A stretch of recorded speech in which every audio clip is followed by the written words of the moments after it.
Have you ever stepped inside a place and felt like it already knew you?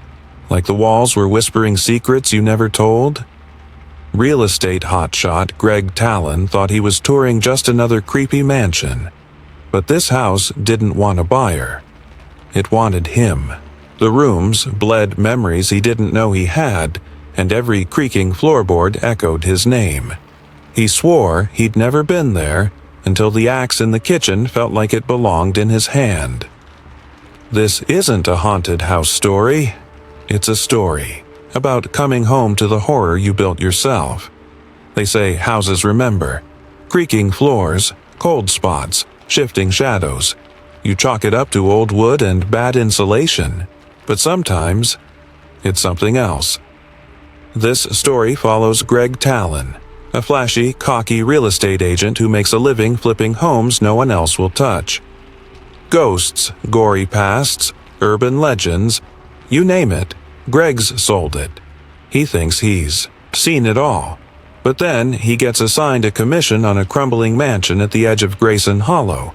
Big house, bigger history. Greg walks in with confidence, but the house knows him.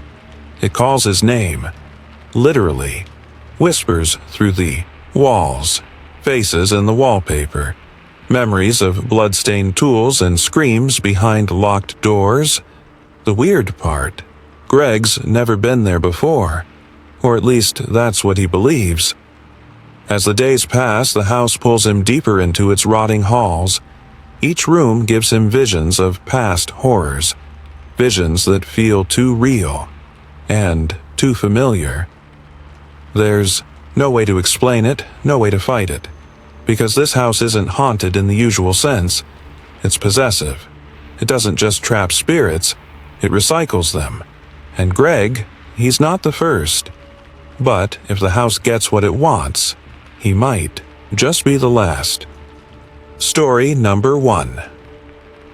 Frank Holloway didn't look like the kind of man you'd trust with your children's safety.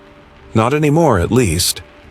His hands were scarred, his hair graying early from smoke and regret, and he barely spoke above a mumble. When he showed up to apply for the night janitor job at Ash Grove High, no one asked too many questions. The principal glanced at his resume, saw the words "former firefighter," nodded, and said, "You'll start Monday." Ash Grove was the kind of town where time moved slower and secrets settled deep, like dust in an old attic. Tucked between the Appalachian Hills, it had one high school, one gas station, and one version of the truth passed down in whispers. Nobody talked much about what was under the school, at least not until Frank found the furnace room. It was his 3rd week on the job when he noticed it. He was mopping near the east wing when he caught a cold draft coming from a metal grate near the lockers.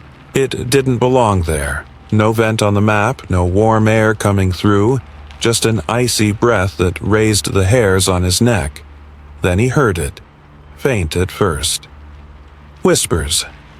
At first he told himself it was the wind, or kids playing tricks, but the voices came every night, always around 2 a.m., always from the vents.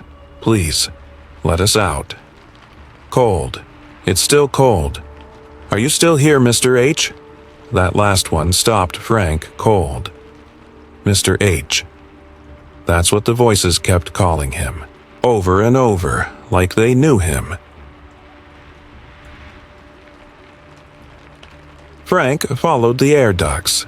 Every night he'd stay past his shift, flashlight in hand, chasing the whispers down dark hallways and into long-forgotten corners of the school. That's how he found the furnace room. It was hidden behind a locked door in the basement. The key he found tucked behind a loose brick. The lock turned with a loud click, and the door groaned as it opened. Inside was black soot and rusted pipes. The furnace sat like a sleeping beast in the middle of the room, red brick walls blistered with age, a half-melted plaque hanging crooked by the entrance. Built over Ash Grove Orphanage grounds, 1894. That night, the voices grew louder and clearer. Why did you lock the door, Mr. H? You said it would be quick. We burned because of you. Frank stumbled out, heart racing. Something was wrong. Something was waking up down there. He told Ms. Willow, the history teacher. She was the only person who might believe him. She spent more time in the town archives than the classroom, her shelves stacked with local legends and yellowed newspaper clippings. When Frank told her what he'd found, she went quiet. I always suspected, she whispered. There was a fire, back in 1901. They said the caretaker snapped, locked the kids in the boiler room, set it ablaze, but the town buried it. They built the school on top and never looked back. Frank felt like he couldn't breathe. She kept talking. And here's the thing. There was no name for the caretaker. Only a description. Tall, fire-scarred, gray eyes, like a ghost that never left. The next night, Tyler vanished. 15, quiet, smart. The kind of kid who always stayed late helping teachers or working in the library. No one saw him leave, but Frank heard him. That night, the whispers turned into screams. Help me. I'm still here. Don't let them take me. Frank found Tyler's backpack in the hallway near the furnace room. It smelled like smoke.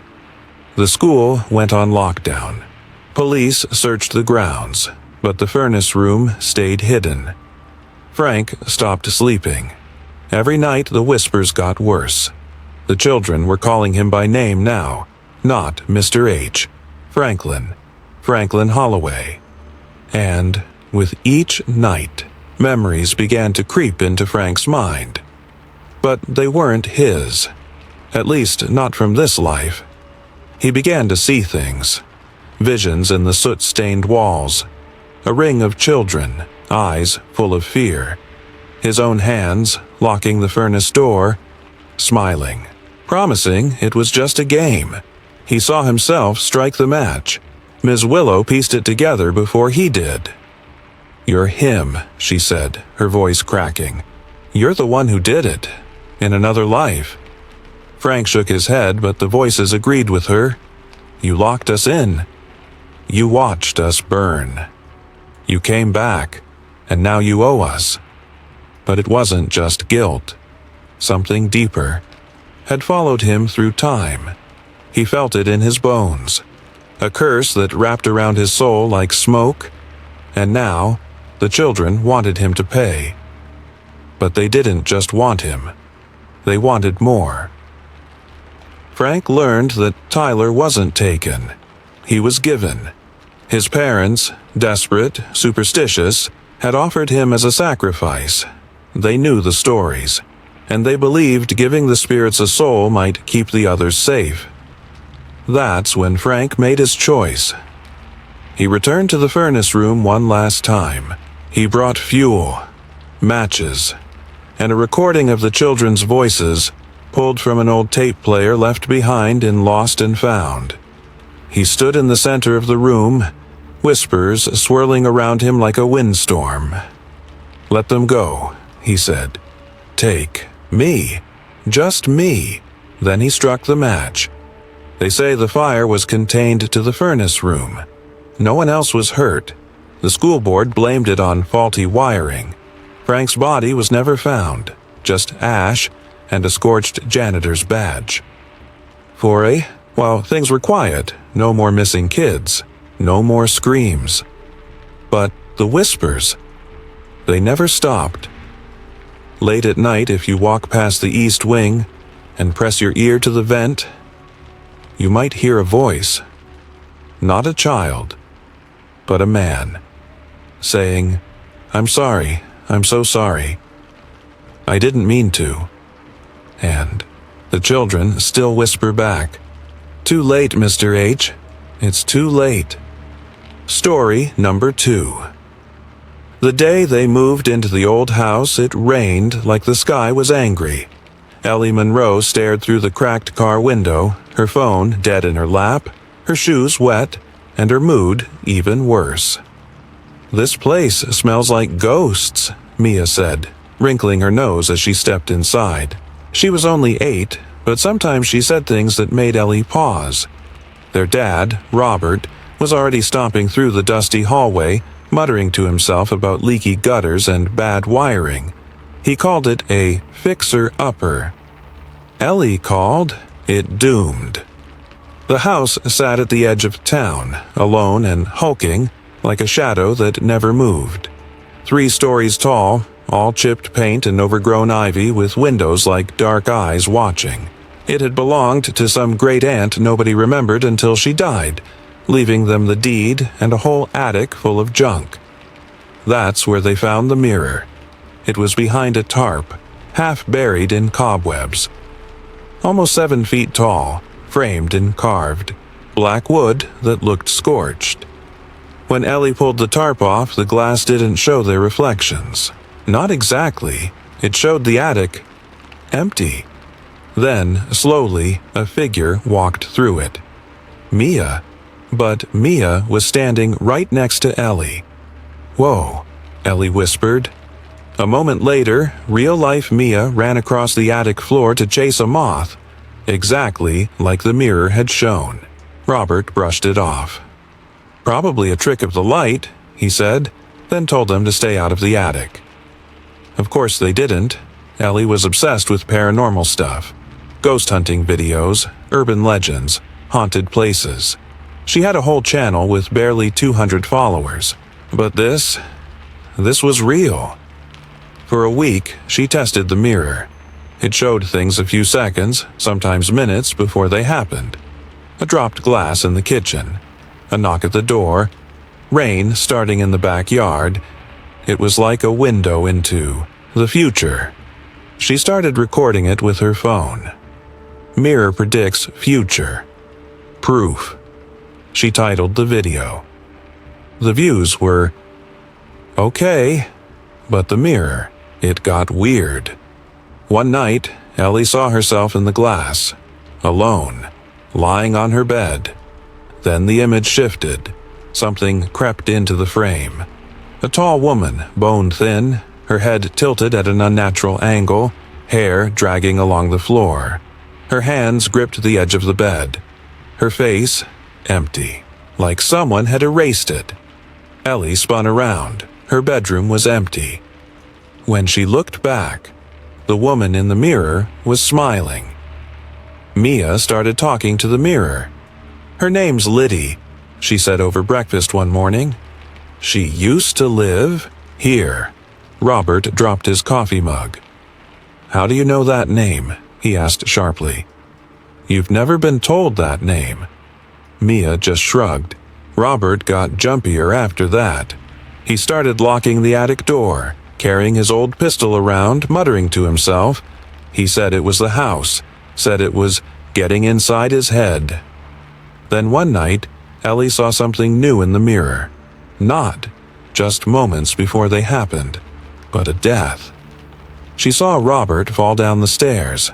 He wasn't even home yet. She raced downstairs, tried to block the steps, do anything to stop it.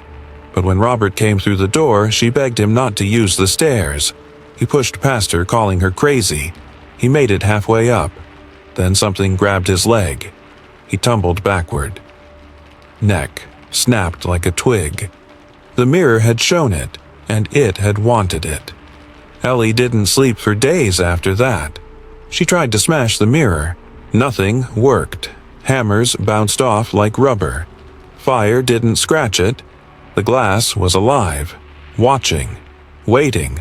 She stopped using it, covered it with a blanket, ignored the attic. But the mirror didn't like being ignored. Every screen in the house began flickering with static. Phone cameras only showed distorted images, long hallways with no end, whispers in the background. Ellie's laptop wallpaper changed by itself. A still image of her face, smiling, but with black, empty eyes. Then Mia vanished. They found her in the attic, standing in front of the mirror, staring. "She wants me to come in," Mia said. "She said it's warm in there." Ellie dragged her away, but the reflection didn't match. It still showed Mia smiling, still standing, not blinking. Ellie tried to leave, bags packed, car running, but when she looked in the mirror, she saw herself getting in the car, then swerving off a cliff. She stayed. Then came the final night. The mirror was uncovered when Ellie entered the attic. She didn't remember uncovering it. In the reflection, she saw herself smiling again. The wrong smile. Something else's smile. She looked at her real face in the cracked mirror of her phone. Same smile. She screamed, clawed at her skin, tried to undo whatever was happening. But the mirror had decided. It wasn't showing the future anymore. It was making it, and Ellie was done resisting. The next morning, the attic was empty. The mirror was gone. Mia and Robert's bodies were found, buried beneath the floorboards. Old bones. Too old. Ellie? Gone. No trace. But some say, when night falls, and you walk past a mirror in your home, you'll see a girl standing behind you. She'll look like you, she'll smile, but her eyes will be black, and she'll be watching. Because now, the mirror can be anywhere, and it's always waiting for the next face to mimic. Story number 3. Dr. Lydia Graves bought the farmhouse in late April, when the ground was soft and the air still smelled like thawing earth and pine. It sat at the edge of a dying town called Mourner's Hollow, 3 hours from anything modern.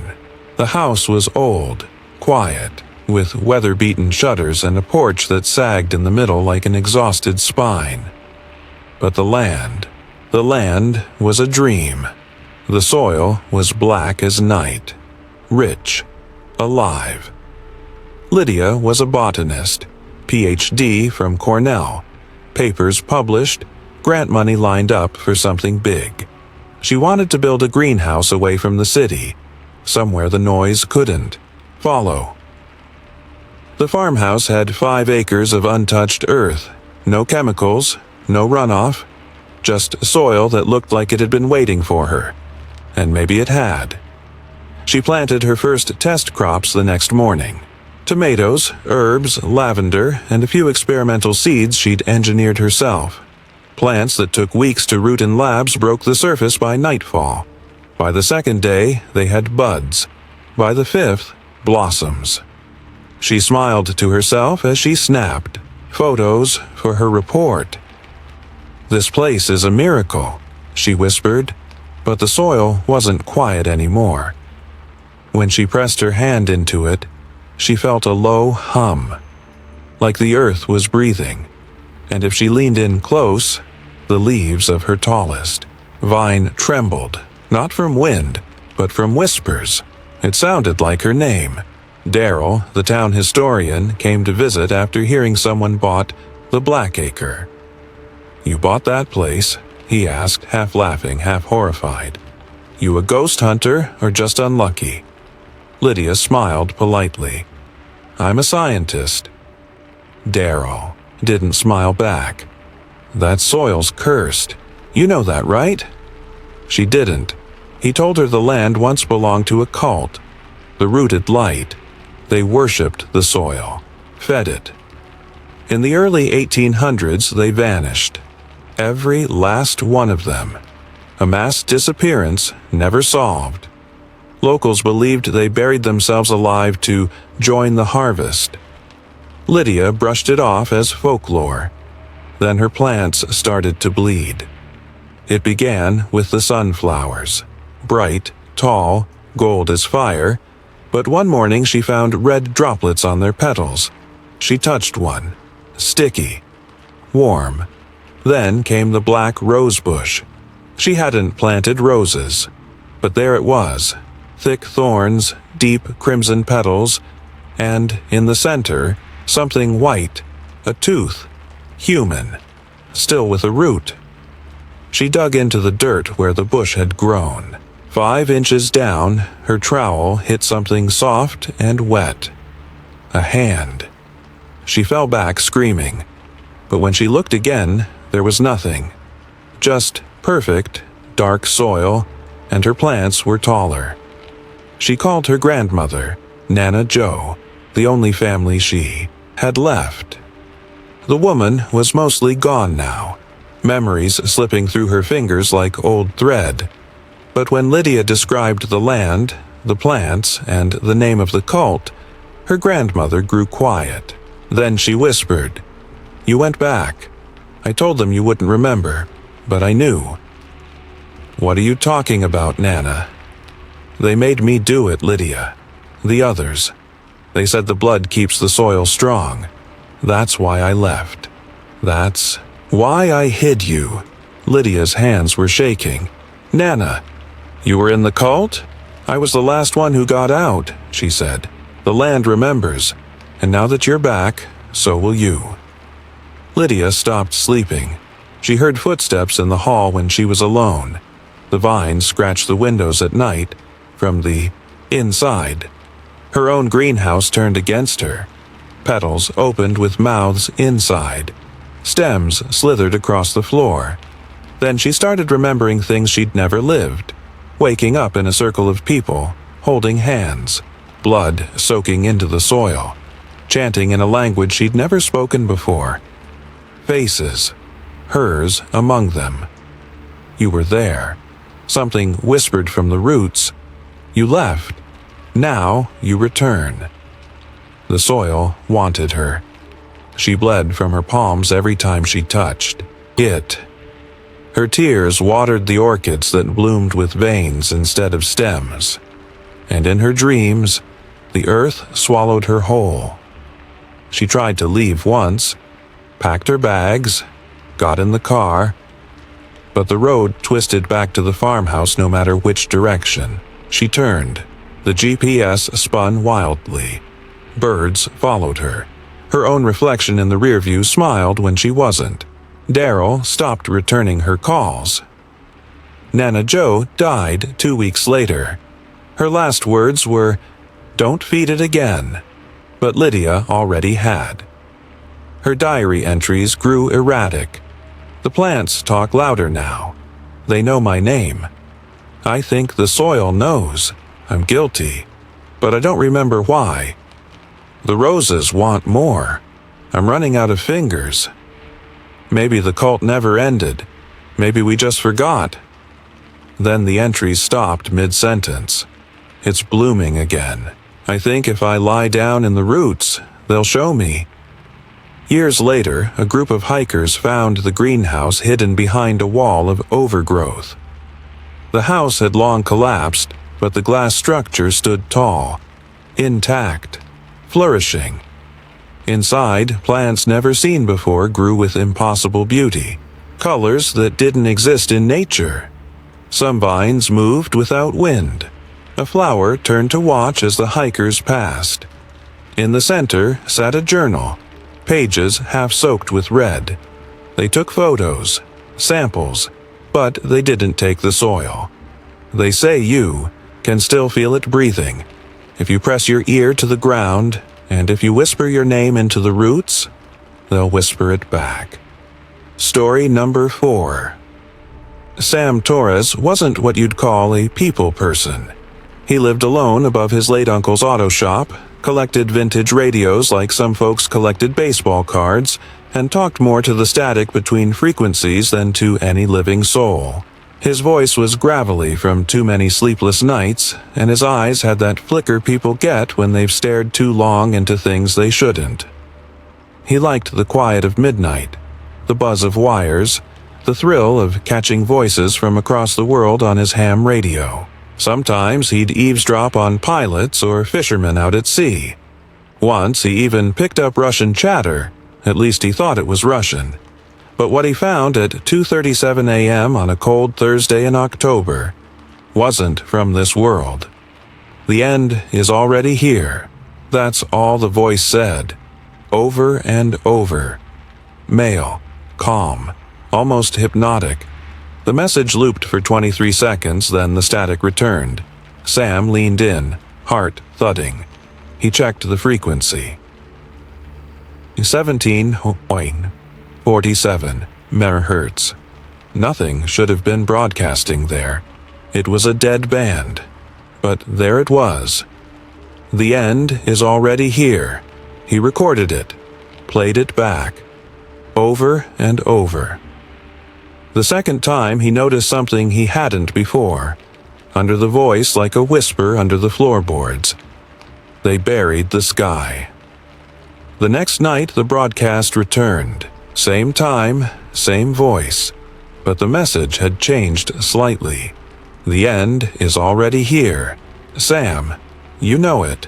Sam froze. Nobody should know his name. He unplugged the radio, powered it off. The voice kept going. They buried the sky. The ground chokes with ash. They will come for you too. Then silence. He took the tape to the library. Ivy, the librarian, was the only person in town who ever talked to him without squinting like he smelled weird. She raised an eyebrow. A doomsday radio show? It's not a show, Sam muttered. It knew my name. Ivy humored him, but when she helped him dig through archived local broadcasts, things got stranger. In the back corner of the library, beneath yellowed newspaper clippings and dusty microfilm reels, they found references to the same frequency, going back decades. A 17 to 147 MHz 1978. Voice broadcast predicted the collapse of Valley Hill Bridge, 3 dead. 1952. Bowie vet Howard C. rants about "the end is here" signal. Made 1939. Unexplained wireless messages in Appalachia before fire outbreak. The logs matched every major disaster. Plane crashes, fires, floods, always followed by the same words. The end is already here. Sam visited Howard's nursing home. The old man hadn't spoken to anyone in years, the nurses said. But when Sam played the recording, Howard sat up straight in his bed, eyes wide and glassy. Then he whispered, "It's not a warning. It's a memory." What? Howard looked right through Sam. It's their world bleeding into ours. Their dead boy. They died choking on black air, screaming. And now they want us to scream, too. Then he began clawing at his ears, yelling something Sam couldn't understand. The next night, the broadcast came earlier, and this time there were new voices, screaming, pleading. Sam recognized one of them. It was Ivy. She'd died earlier that evening in a car crash just outside town. But in the broadcast, she was still screaming, saying his name, telling him to run. Sam vomited on the floor. He smashed the radio, but the voice didn't stop. His phone buzzed. No caller ID. He picked up. The end is already here. His TV turned on by itself, static, then the voice again. You hear us now. You are one of us. Sam barricaded himself in the basement. He tried writing down what he heard, tried warning people online. No one believed him. One guy called it an ARG. Another asked for merch. The next night, the broadcast was everywhere. Car, radios, phones, gas station speakers. Every device with a speaker played the same loop, but this time, the voice had changed. It was his voice, screaming, begging, choking on ash. The town went silent after that. Days passed. Then weeks. No calls, no news, just static. When investigators showed up, they found Mourner's Hollow completely empty. Not a single soul. But the radios, all still on, all tuned to the same dead frequency. Inside Sam's apartment, they found notebooks filled with scribbles, frequencies, maps, diagrams of radios that couldn't exist yet. and one final line, written over and over in shaking handwriting. The end is already here. Story number 5. The village of Thistle Glen sat between two mountains like a secret someone whispered and forgot. It was the kind of place where winter came hard and stayed long, where the snow was so thick it muffled even your thoughts. And every year, on the night of the winter solstice, the lantern returned. Mara Ives remembered seeing it when she was a child, just a soft glow out beyond the trees, like someone walking in the dark who wasn't supposed to be there. Her grandmother would close the shutters, light a candle, and say, "Don't ever follow the lantern, child. It's not looking for company, it's looking for sorrow." Back then, Mara didn't understand what that meant. Now, she did. Now, sorrow was the only thing she had. It had been 2 years since their son, Jacob, slipped beneath the frozen lake. A game of dares with other boys. Elias was supposed to be watching him. Mara was late coming home. They both blamed themselves in quiet ways, his by growing colder, hers by not sleeping, not eating, not letting go. Jacob was buried on the hillside under a crooked birch tree. Every week she went and sat beside the grave, waiting for something, anything, to change. That December, the lantern came early. It appeared just after midnight. Mara was standing at the kitchen window, hands wrapped around a mug she hadn't sipped from in hours, when the light passed behind the trees near the edge of the woods. Soft, pale, almost kind. It didn't flicker like fire. It pulsed, steady and alive. She knew what it was. The Lantern Keeper. By morning, the village was all ready, whispering. Tommy, a boy from down the hill, had been found just outside the forest.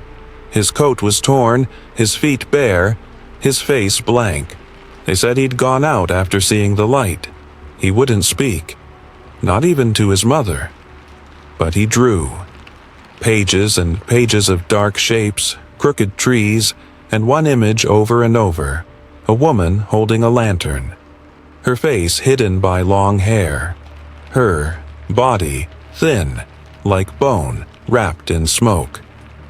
Tommy's drawings made Mara feel something deep and terrible stir inside her, because she recognized the woman. On the night of the solstice, Elias lit a fire and tried to talk. "We could leave," he said quietly. "Sell the house, start over." Mara didn't respond. He reached for her hand, but she pulled away. That night, while he slept, she followed the light. The forest swallowed sound. Snow didn't crunch beneath her boots.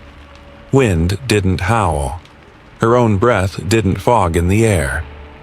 But the light moved ahead, always just out of reach, and the longer she followed it, the more the woods changed. Trees grew taller, twisted. Their bark wept black sap that hissed when it hit the ground. Roots pulsed like veins. Faces appeared in the trees. Not full ones, just eyes, mouths, whispering things she couldn't understand. She kept walking. Eventually, the woods opened up into a clearing of pure silence. And the Lantern Keeper was there. She was taller up close, worn thin, like grief itself had sculpted her. Her lantern burned with something that wasn't fire. Something colder. Mara stepped forward, heart hammering. "Jacob," she whispered, "is my son here?" The keeper turned, and Mara saw her own face staring back. Older, hollow, eyes like the burned-out ends of candles. It was her. She tried to run. The woods pulled her back. The keeper didn't speak, but Mara felt the memories. The years to come. The pain she would never let go. The childless winters, Elias leaving. Her body wasting, mind slipping, until she became a husk wandering the woods. One memory cut deepest, standing over her son's grave in the rain, whispering, "It should have been me." The woods heard that. They fed on it. Because this place wasn't just trees. It was grief made real. A forest grown from regret and sorrow. And everyone who followed the lantern became part of it. Their guilt, their sadness, their roots. Mara dropped to her knees. "I'm sorry," she sobbed. "I'm so sorry, Jacob." The forest bent in as if listening. She thought of the last time she held him, how warm his hair had smelled, how he laughed when she tickled his ribs. "I miss you," she whispered. "But I can't keep dying too." Something changed. The trees loosened their grip. The lantern keeper stepped back, and for the first time, Mara saw a flicker of peace in her reflection's eyes. When she woke, she was outside her home. Barefoot. Cold, Elias found her on the porch, holding a single birch leaf in her hand. She didn't remember falling asleep. The forest behind them looked normal again. No lantern. They stayed. The graveyard birch bloomed early that spring. Tommy spoke again, said the woods weren't so loud anymore. Mara planted a garden, and every solstice, the lantern keeper still walks the edge of the trees. But now, she doesn't search for sorrow. She watches. She waits, and her light is softer than before. Story number 6. Logan Kane didn't believe in much. Ghosts, demons, curses, they were good for ratings, not reality. His podcast, Dead Air, had nearly 1 million followers, most of them tuning in just to hear him mock every haunted house and urban legend he visited. He called himself a professional skeptic. But really, Logan was just good at pretending not to be scared. So when a listener messaged him about an abandoned chapel deep in the Maine woods, one that rang its bells every night at midnight, even though nobody had lived near it in decades, Logan grinned. "Haunted church in the middle of nowhere?" he said to his audio tech. "Tina, this one's gonna break the internet." She didn't smile. They found the chapel after 4 hours of hiking through thick, silent forest. No trails, no signs, just the sound of wind and the occasional snap of a branch beneath their boots. The building stood alone in a clearing, crooked and covered in moss. Its wooden steeple leaned like it was bowing to something older. The doors hung open, and the bell tower loomed above like a watching eye. It looked like something that had died a long time ago but hadn't stopped breathing. Tina took one look and said, "I don't like it." Logan laughed and hit record. Inside, the chapel smelled like wet stone and rot. Pews were cracked, the altar half collapsed, and the stained glass windows were covered in grime. But the strangest thing? The old recording booth in the corner. Like a confessional, but wired with microphones and reel-to-reel tape machines. Tina fiddled with one and froze. There was a tape already loaded. Logan hit play. The voice that came out was his. "Forgive me, Father," it said. "I'm the reason she died. I let her go in first. I didn't listen." Logan laughed nervously. "Somebody edited this. Deep fake or something." Tina stared at him. "That's your voice, your breathing, even the way you say, 'Father.' That's you." Logan shut the machine off.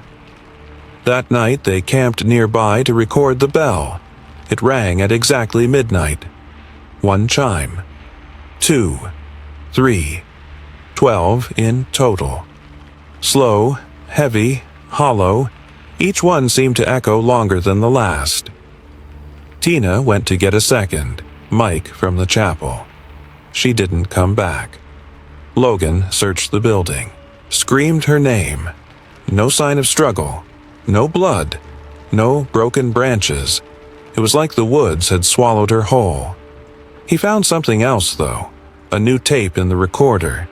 This one said, "I watched her disappear. I waited too long. I only cared about the clicks." His voice again. But this hadn't happened. Not yet, unless the chapel knew what he was going to do. He tried to leave. Got turned around in the woods. Walked in circles for hours until he came back to the clearing. Feet soaked, hands trembling, the church looming where it had always been. Waiting. The bell rang again. Midnight. He screamed at it, threw rocks at the steeple, begged the woods to let him go. Then he heard the voice. Soft. Behind the altar, a shadow moved, a figure in priest robes, face half burned, hands like paper. "Father Clement," the ghost rasped. "I rang the bells before you." "What the hell are you talking about?" "The chapel hears what you won't say. It pulls it out, makes it real. That's how it feeds." "Feeds on what?" "Guilt," Father Clement whispered. "Yours. Mine. Hers. Once you speak, you're part of it." Logan ran, but the woods had changed. Trees twisted into archways. Roots rose like fingers. The stars above didn't match the sky. And always, the bells, chiming, calling. When he stumbled back into the chapel, the door shut behind him on its own. Another tape was waiting. "I'm going to stay," his voice said. "I'll ring the bell now. I'll call the next one. It's my penance." Logan smashed the recorder, tore the wires out, screamed until his throat gave out. But at midnight the bell rang again, and he was the one pulling the rope. They say the chapel doesn't appear on any map, that if you hear the bells, it's already too late, and if you find it, you might hear your own voice waiting for you inside. Story number 7. Daniel Frey was 45, newly divorced and tired of pretending life made sense. After his wife left, after the papers were signed and the house sold off like a mistake someone didn't want to look at anymore, he moved into a crooked old apartment building in a forgotten corner of the city, the kind of place that smelled like dust and boiled cabbage with yellowed walls and too many locks on the doors. The landlord was a hunched old man with glassy eyes who smiled too wide and talked too little. When Daniel asked about the floor plan, the old man handed him a copy that looked like it had been photocopied in the 70s. "Third floor, end of the hall," he said. "Quiet place. You'll like it." Daniel didn't, not really, but he didn't hate it either, and that was good enough these days. The first time he noticed the door, it was raining. He'd come home late, groceries soaked through the bag, and caught a glimpse of something strange at the end of the hallway, just past his apartment door where the wall was supposed to be. A door. Blue-gray, old brass handle, no number. It wasn't on the floor plan. He checked twice. He knocked, half joking, with himself. "Maybe it's just a broom closet," he muttered. No answer. He tried the handle. Locked. The next day, the door was gone. Just wall.flat, blank, nothing there. Weeks passed. Then, one night, he heard it. A click, soft but clear from the hallway. He opened his apartment door and froze. The door was back. And now, it was open. He should have left it alone. That's what normal people do in stories like this, right? See something impossible, close the door, go back to bed, pretend it didn't happen. But Daniel hadn't felt curious in years. Not since before the divorce. Not since the job started, grinding him into someone he didn't recognize. So he stepped inside. It was a room, not empty. Furnished. Warm yellow light buzzed from a floor lamp. The walls were painted soft blue. A child's drawings covered the fridge. Family photos lined the shelves. Pictures of him. Laughing, smiling, with a woman who wasn't his ex-wife. holding a girl with curly brown hair.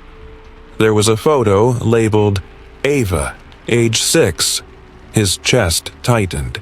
He didn't have a daughter, but in that picture he was holding her like he'd known her since the day she was born.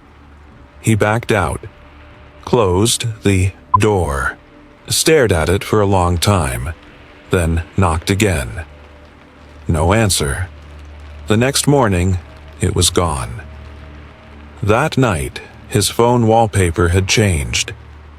It was the picture from the room. Him, Ava, the woman, smiling in the sun. He hadn't said it. Each time the door appeared after that, and it always showed up at night, always clicked open by itself, he went a little further inside. One night, he found a birthday card from Ava. Inside was a crayon, drawing of him in a superhero cape. Another time, he opened a drawer and found a wedding ring that fit perfectly on his finger. Then, one night, he stayed too long. He fell asleep on the couch in that room, and when he woke up, the world had changed. His real apartment was gone. He was in a suburban home, warm, bright. Ava's voice echoing down the hall. The woman, his wife, calling his name like she'd done it 1,000 times. Photos on the wall matched the room. His phone held memories he didn't remember. His email had new job offers. His old life, divorce, loneliness, the yellow-walled apartment, was nowhere. And for a while, he didn't question it. Why would he? It was better. Everything was better. Until he heard the knocking. It came from the hallway closet this time. 3 slow knocks. He opened the door, and there it was. The other door, the one that shouldn't exist, closed now. Locked. But someone was on the other side. Pounding. Screaming. And when he pressed his ear to the door, he heard a voice that chilled his blood. His own begging, "Let me out. Please. I didn't mean to stay." He tried to walk away, but the door followed him. Every room, every hallway, always there, always knocking, and his new life, his perfect life, started to fray. Ava stopped looking at him the same way. His wife grew distant. The sky outside flickered sometimes, like a bad signal. The food tasted wrong, and his reflection didn't blink when he did. Now he doesn't know which life was real, or if either of them were. All he knows is the door is still there, and the knocking hasn't stopped. And sometimes, just before he falls asleep, he hears his daughter whisper from down the hall, "Daddy, there's a man in the closet."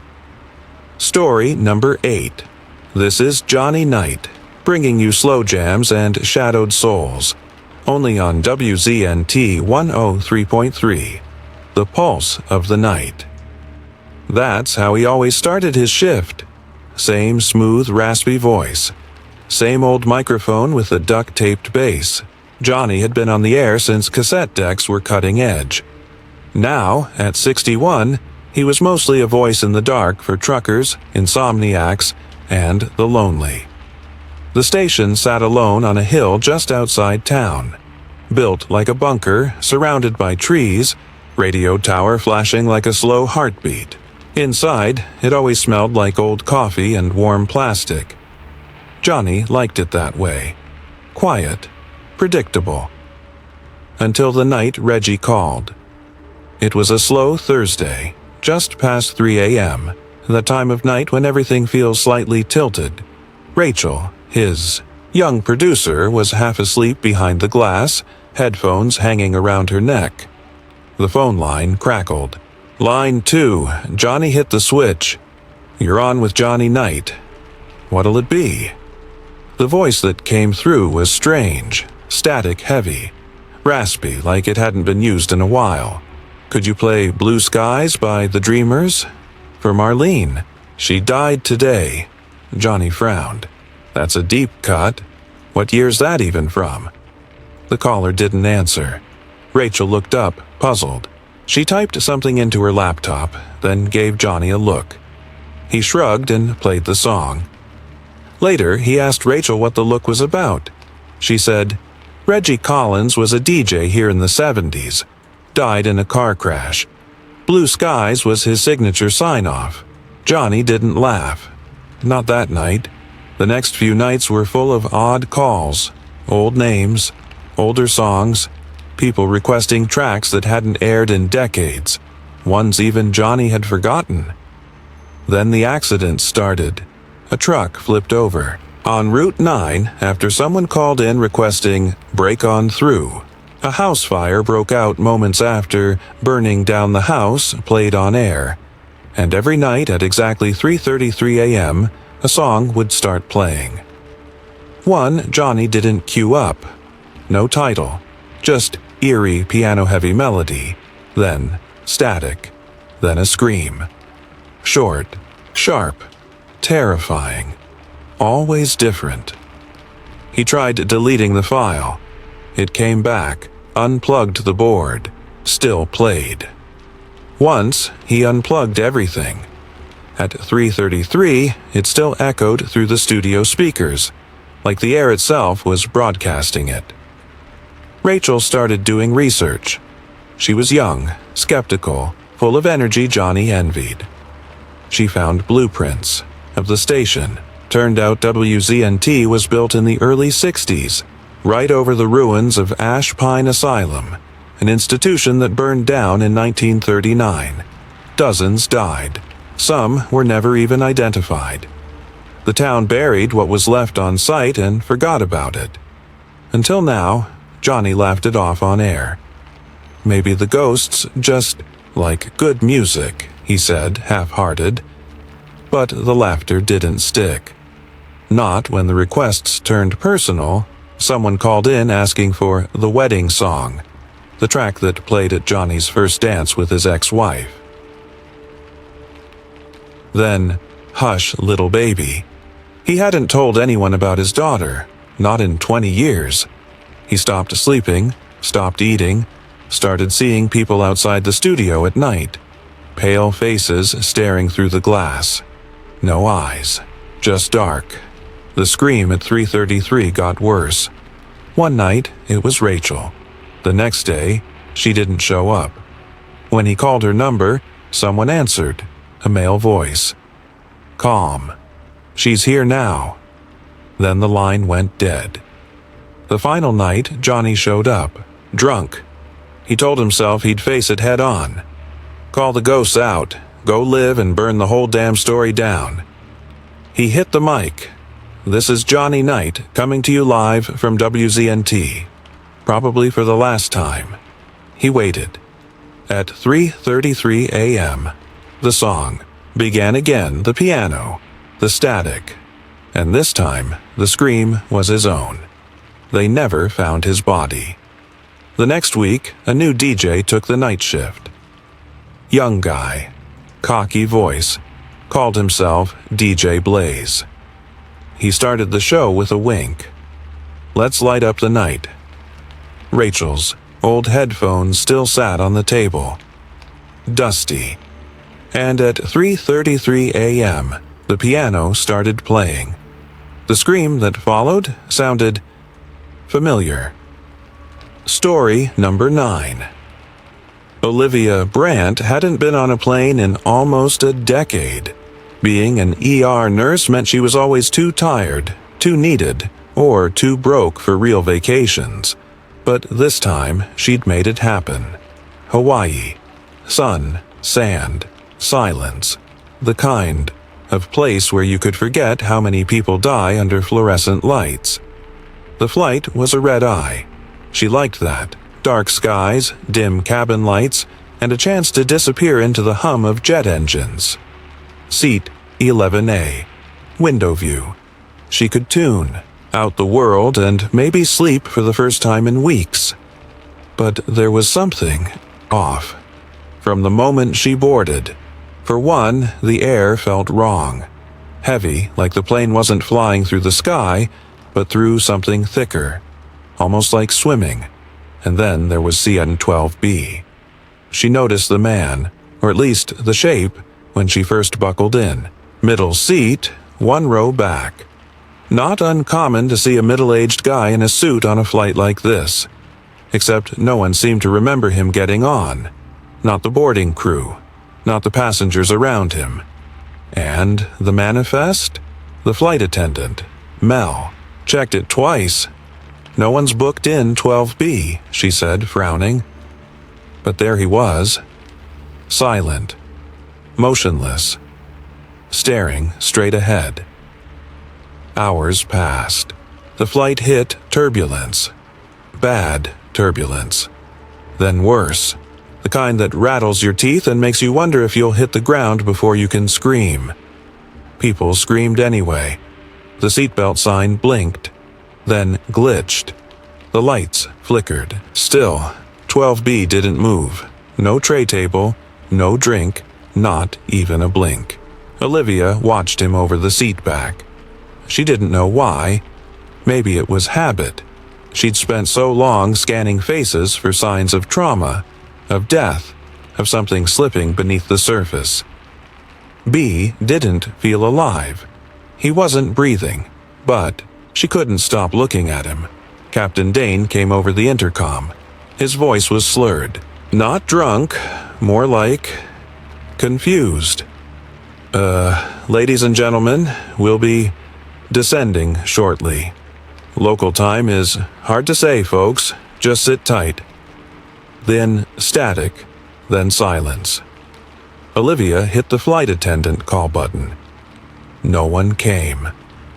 When she stood up and walked toward the galley, she found Mel sitting on the floor, knees to her chest, crying.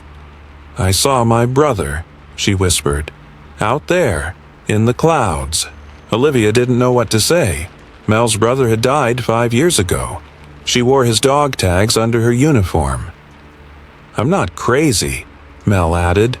He waved at me. Days passed. That's what it felt like. There were no windows anymore. Just black. No sunrise. No sense of time. Some people tried to sleep. Others wept. Some tried to break open the emergency exit, but there was nothing out there. Just cold air and something like a void. Captain Dane never spoke again, and 12B still hadn't moved. People stopped asking questions, stopped looking at the flight map. Some began to whisper about how this wasn't a flight anymore. It was after. Olivia started putting it together. Little things, the couple in 14C and D, they were headed to a funeral when they boarded. They'd died in a pileup on the freeway just before reaching the airport. The woman in 3A had cancer. Stage 4. She was asleep when they boarded. She hadn't woken up. And Olivia, she remembered now, the sharp pain in her chest, the way her legs gave out at the gate, her coffee spilling, the terminal floor rushing, up a heart attack. The kind that comes quick. That leaves you with one last thought. No. Not now. Please, not now. She stood in the aisle. Turned to 12B. "You're not one of us," she said. His head turned. First time. No blink, no breath. But those eyes, they saw everything. Olivia felt something twist inside her chest. Not pain. Recognition. "You're the reason we're still here," she said. The others were watching now, and for the first time, 12B spoke.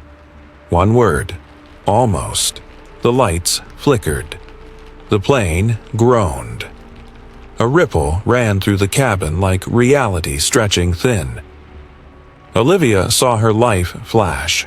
Not just memories, options, lives she never lived, choices she almost made, the daughter she didn't have, the house she never bought, The trip to Italy she kept postponing, and then everything went white. She woke up in a hospital bed, monitors beeping, an IV in her arm, a nurse staring down at her with wide eyes. "You flatlined," the nurse whispered. For almost 5 minutes. Olivia blinked. The sun was rising outside, was alive. But that night, in her dreams, she heard a sound, a plane, flying, trapped in the dark, and someone knocking, soft, steady, on the door of the cockpit. A voice she couldn't forget, whispering, "Not all of you were meant to die." Story number 10. Greg Talon had sold haunted houses before. He didn't believe in ghosts, he believed in commission. If it had a roof, plumbing, and 4 walls, even if one of them bled once or twice, he could sell it. So when the agency handed him the file for 121 Grayson Hollow, he didn't blink. "Old place, big, bit of a reputation," his boss had said, sliding over the manila folder like it might bite. "No one wants to go near it.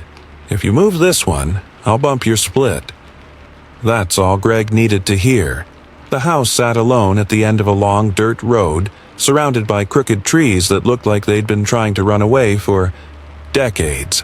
3 stories, wraparound porch, stone steps cracked from time. The kind of place where you expect to see a face in the top window just for a second. Greg stood out front, suit pressed, tie perfect, sunglasses on despite the clouds. "This place has charm," he muttered, stepping through the creaking front door. "Someone just needs to see it properly staged." The house sighed when he entered. It wasn't the wind. It was deeper, like wood remembering pain. The first whisper came from the second-floor hallway. "Gregory." He froze. The house was empty. But the voice had been right beside his ear. He told himself it was nerves, or maybe wind through the vents, even though the place hadn't had power since the Reagan administration. Still, he walked the rest of the rooms faster, and when he reached the attic stairs, he felt something in his chest twist. Not fear, familiarity, like Deja Vu's older, meaner cousin. He brought in Clara the next day. She didn't dress like a psychic. Jeans, flannel, sensible boots. But when she stepped onto the porch, she stopped cold. "You shouldn't be here," she told Greg. "Because it's haunted?" "No," she said, staring at him. "Because you've been here before." He laughed, but it didn't sound real. Clara wouldn't go past the foyer. She stood still, eyes wide, muttering something under her breath. Greg noticed the walls were bleeding behind her. Thin, red lines, slow and steady, dripping down the floral wallpaper.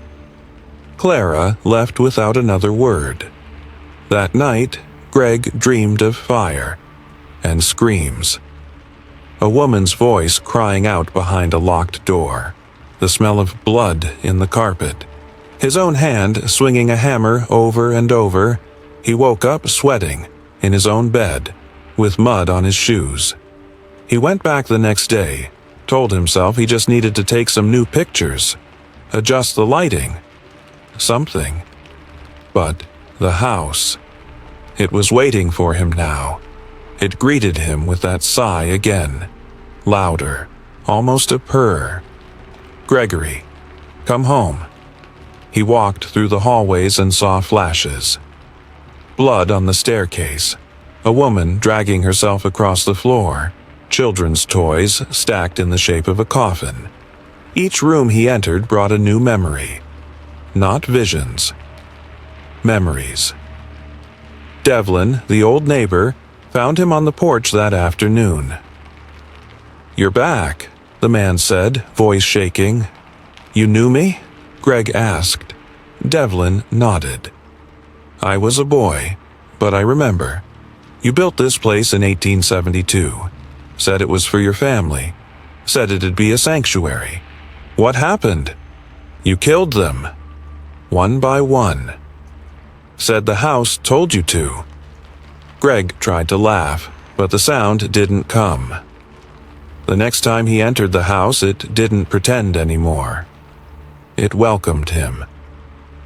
Candles lit themselves in the entryway. Mirrors reflected different rooms, and in the kitchen, an axe leaned against the counter like it had just been used. He didn't run. Not anymore. The memories fit too well. His hands remembered the weight of the weapon. His ears remembered the way screams echoed through plaster. He had built this house, and now he was here to finish what he started. The final tour came on a cloudy Friday. A young couple, full of dreams and first home hope, followed him through the rooms. The house stayed quiet until the attic. There, the door creaked open slowly on its own. Greg smiled. Would you like to see something special? No one ever saw the couple again. The listing was removed from the agency's website. Greg stopped coming to the office. But if you drive by 121 Grayson Hollow, you might see the porch light on. And if you go inside, you'll hear someone calling your name from the upstairs hallway. If haunted houses give you chills, imagine what it feels like to be the ghost. Like, comment, and share if you'd ever dare tour a place like this. And don't forget to subscribe for more terrifying tales that dig into the dark corners of the supernatural. Because next time, the house might be calling your name.